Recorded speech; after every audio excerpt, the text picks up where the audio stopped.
له زیر نیوز څخه د دې مهال خبري ټولګې ته ښه راغلاست. نن جمعه د روان لمریز کال د غبرګولي 8 او د 2015 زیږدیز کال د مې 9 نیټه ده. په پیل کې هم پام وکړئ کورنیو خبرونو ته.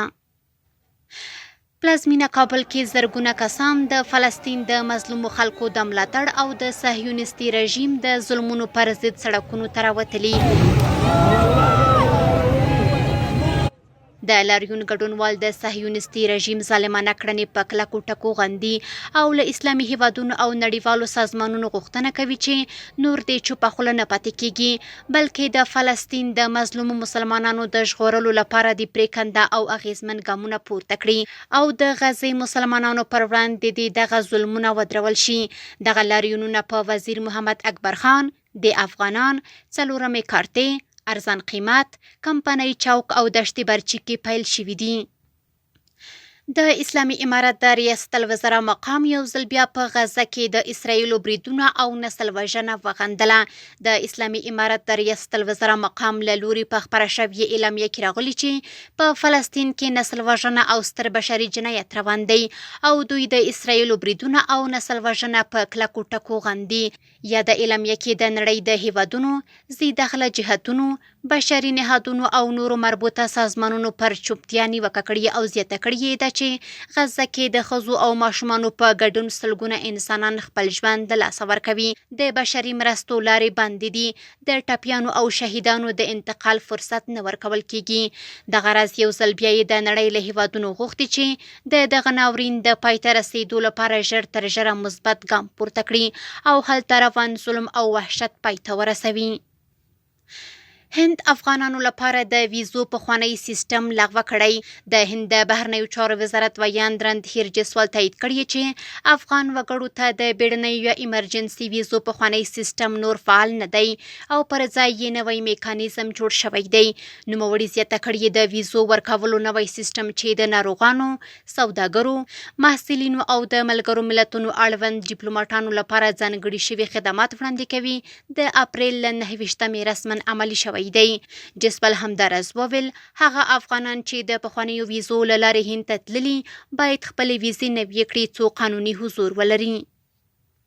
د اسلامي امارت مشر ملا هیبت الله اخونزاده پرون په کندهار کې د پکتیکا ولایت مسؤلینو لپاره په جوړ شوي یو ورځني سیمینار کې ګډون او وینا وکړه. ارګ په خپره کړې خبرپاڼه کې ویلي چې نوموړي په یاد سیمینار کې چې د پکتیکا ولایت والی، د یاد ولایت ګڼ شمېر چارواکو او مسؤلینو ګډون کړی و، هغوی ته لازمي سپارښتنې وکړي. نوموړي یادو مسؤلینو ته په خطاب کې وویل چې دوی ته اوس دروند مسؤلیت ورغاړي دی، نو مجاهدین باید د تقوا، علم، تواضع، عدل، د مسؤلیت احساس، اخلاص او عاجزۍ څخه کار واخلي. د اسلامي امارت مشر دغه راز زیاته کړه چې مجاهدین باید د کبر، غرور، قوم پرستۍ او د منصب له شوق څخه ځان وساتي او په خپلو منځونو کې اتفاق، د خپلو مشرانو اطاعت، د جهاد اهداف عملي او امر بالمعروف خپل هدف وګرځوي. د حج او اوقافو وزارت له هیواد څخه حرمین شریف ته د 10 زره حاجیانو د لیږد بهیر له بشپړېدو خبر ورکړی دی. د اسلامي امارت د ارشاد، حج او اوقافو وزارت خبر ورکړی چې د هیواد له 4 پروازي زونونو کابل، بلخ، هرات او کندهار څخه د 99 پروازونو په ترڅ کې 10 زره حاجیان چې پکې 652 تنه د حاجیانو معلمین شامل وو، د آریانا افغان او کامیر هوایي شرکتونو له لوري سعودي عربستان ته انتقال کړي دي. یاد وزارت د حج مبارکې فریضې د ادا کولو په موخه په هیواد کې دننه او له هیواده بهر په سعودي عربستان کې حاجیانو ته د لازمو اسانتیاو د برابرېدو ډاډ ورکړی دی. دغه وزارت زیاته کړې چې یاد حجاج به د حج مناسک له ادا کولو وروسته د یادو هوایي شرکتونو له لوري بیرته هیواد ته راستنه کړل شي. د ملګرو ملتونو د مرستندوی دفتر یا یوناما استازي جورجت گاګنون بامیان ته تللي. یوناما پرون پنجشنبه پر خپله ایکس پاڼه ویلي چې میرمن گاګنون بامیان ته د خپل سفر په لړ کې له ځایي سیمه ییزو مشرانو، میرمنو او رسنیو سره لیدلي دي.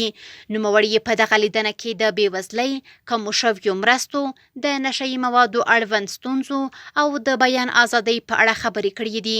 میرمن گاګنون یو ځل بیا له افغانستان او افغان له زده کړو د ملګرو ملتونو ملاتړ څرګند کړ.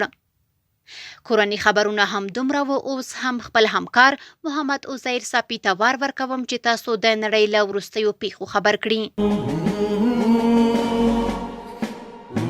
مننه شبنم چې د هیواد له وروستیو پیښو مو خبر کړو. اوس هم څو بهرني خبرونه. حماس او اسرائیل غزه کې شپېته ورځې اوربند کوي. د العربیه تلویزیون د راپور له مخې حماس او اسرائیل د غزې په سیمه کې د شپېته ورځې اوربند هوکړه کړې ده. دغه چینل د سرچینې په وینا د امریکا ځانګړي استازي سټیفن ویټکوف ته له وړاندې خبر ورکړل شوی و چې دواړو خواو د هغه د وړاندیز شوي اوربند موافقه منلې ده. ویل کېږي چې د اوربند رسمي اعلان به د امریکا ولسمشر ډونالد ټرمپ په راتلونکو ساعتونو کې وکړي. په عین حال کې د حماس اړوند نږدې رسنۍ القدس پورټل وایي چې د حماس یوې سرچینې ورته ویلي حماس لا هم د ویټکوف وړاندیز ارزوي. هغه رسنۍ ادعا چې ګواکې موافقه شوې د حقیقت نه لري. حماس تر دې دمه په رسمي ډول په دې اړه څه نه دي ویلي. د اسرایلی رسنۍ وایي د راپور له مخې د ویټکوف وړاندیز داسې دی چې باید سمدستي اوربند وشي چې ورسره به 10 تنه یرغمل کسان په دوو پړاوونو کې لومړۍ اونۍ کې خوشي شي. په بدل کې اسرائیل به د هغو فلسطیني بندیانو خوشي کولو ته چمتو شي چې له دمخه لیست شوي دي.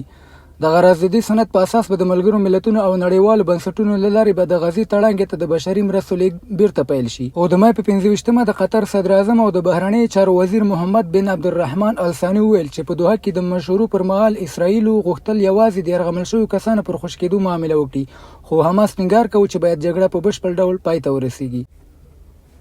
ماکرون له اروپایي هیوادونو وغوښتل چې د اسرائیل پر وړاندې خپل دریځ سخت کړي. د فرانسې ولسمشر ایمانویل ماکرون ویلي چې د فلسطین دولت پر رسمیت پیژندنه یو اخلاقی او سیاسي اړتیا ده.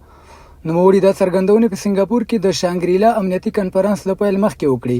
هغه وویل که اسرائیل د غزې د بشري کړکېچ په وړاندې سم ځواب ونه وایي، اروپایي هیوادونه باید سخت بندیزونه ولګوي، ځکه چې په غزه کې بشري ناورین ورځ تر بلې ژورېږي. کرون تر دې وړاندې هم په اندونیزیا کې د اسرائیلو هغه هڅې وغندلې چې غواړي فلسطینیان له خپلې خاورې وباسي. د راپورونو له مخې ماکرون د مهال د جنوب ختیځې اسیا د ډیپلوماټیک سفر په لړ کې دی.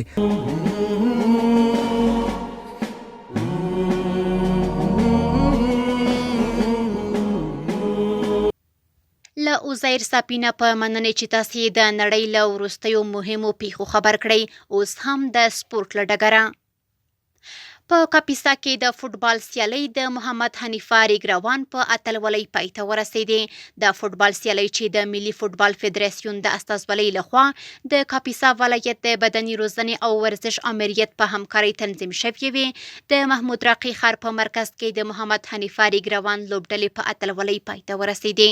په پایلوبه کې د محمد حنیفه ریګروان ټیم د نوآباد ځوانانو له ټیم سره لوبه وکړه چې په پایله کې محمد حنیفه ریګروان ټیم د 1-0 ګول په توپیر ماتې ورکړه او بریا یې خپله کړه.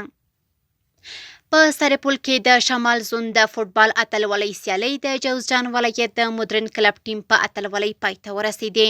د شمال زون د فوټبال اتلولۍ سیالۍ چې د سرپل ولایت د فوټبال فدراسیون استازولۍ لخوا د دې ولایت د بدني روزنې او سپورت امریت په همکارۍ د بلخ، جوزجان، سمنګان، فاریاب او سرپل ولایتونو د 5 ټیمونو ترمنځ د تیرو 5 ورځو راهیسې د سرپل ولایت په مرکز کې پیل شوې وې. د جوزجان ولایت د مدرن کلب ټیم په اتلولۍ پای ته ورسېدې. د دې سیالیو په وروستۍ لوبه کې د سرپل ولایت د امام یحیی ټیم او د جوزجان ولایت د مدرن کلب لوبډلې یو د بل پر وړاندې ولوبېدې چې په پایله کې مدرن کلب د 3 ګولونو په توپیر خپل سیالي لوبډلې ته ماتې ورکړه او د اتلولۍ جام یې خپل کړ. د ننګرهار ولایت په جلال آباد ښار کې د سوک وهنې ټکنیزې سیالۍ پای ته ورسېدې. د ننګرهار ولایت په جلال آباد ښار کې د 24 ورزشکارانو ترمنځ د نویو ځوانانو منتخبي لوبډلې ته د غوره ورزشکارانو د ټاکلو په موخه د سوک وهنې ټکنیزې سیالۍ وشوې چې 1 ورځ یې دوام وکړ. د یادو سیالیو په پایله کې 7 تنو ورزشکارانو د ننګرهار د نویو ځوانانو منتخبي لوبډلې ته وټاکل شول چې په راتلونکي کې به د یاد ولایت په استازولۍ په ملي سیالیو کې لوبېږي. په همدې سره زموږ د نن ورځې خبري ټولګه پای ته رسېږي. تر بیا ښې چارې. دا وطن دی زموږ روح او تن، زړه کې مو دی سمسور د ښکلی ګلشن. دا وطن دی زموږ روح او تن، زړه کې مو دی سمسور